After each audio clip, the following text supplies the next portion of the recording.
નમસ્કાર દર્શક મિત્રો, આજે દિવસ સમાચારની ટીમ આવી ગઈ છે એવા વિસ્તારમાં કે જ્યાં આપણા આણંદમાં વારે વારે જ્યારથી આ મહાનગરપાલિકા આવી છે ત્યારથી અવારનવાર વિકાસના કાર્યોની વાતો કરવામાં આવે છે, પરંતુ ક્યાંક ને ક્યાંક લાગે છે કે કરમસદ આણંદ મહાનગરપાલિકા કેટલાક વિસ્તારોને વિકાસના કાર્યોમાં ભૂલી ગઈ છે।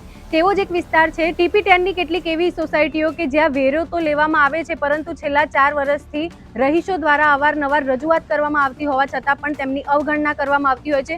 તેમને અહીં આ રસ્તાની તમે જોઈ શકો છો કે કોઈ પણ જાતની કોઈ સુવિધા નથી, સાથે ખાર કૂવાની સુવિધા છે પરંતુ ગટર લાઇનની કોઈ સુવિધા નથી, જેના કારણે તેઓને ખૂબ જ મુશ્કેલી પડી રહી છે। ત્યારે તેમના આક્ષેપો શું છે તે આપણે જાણીશું। જી, શું સમસ્યા છે અને કેટલા સમયથી તમે રજૂઆત કરી રહ્યા છો?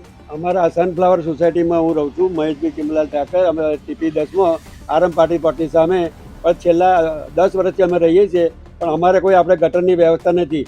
અમારા આપણે કૂવા ભરાઈ જાય છે અને પાણી અમારે બહાર ઉભરાય છે અને બહાર ઢોરવું પડે છે।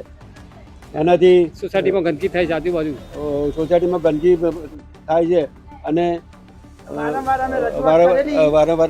લગભગ 3 થી 4 વખત અમે રજૂઆત કરેલી છે, તેમ છતાં પણ હજુ સુધી ગટર વ્યવસ્થાનું કોઈ નિરાકરણ આવેલ નથી। 3 થી 4 વખત આ લોકો લેવલ લઈ ગયા છે। અહીંયા નજીકમાં જ અમારી સિદ્ધિ હાઇટ ફ્લેટ છે, ત્યાં આગળ ગટરની વ્યવસ્થા છે। એ અહીંથી લગભગ અમારે 300 ફૂટ જેટલું જ થાય છે, છતાં પણ એ લોકો 3 વખત લેવલ લઈ ગયા છે અને માપી પણ ગયા છે, પણ હજુ સુધી એનો કંઈ નિવેડો આવ્યો નથી।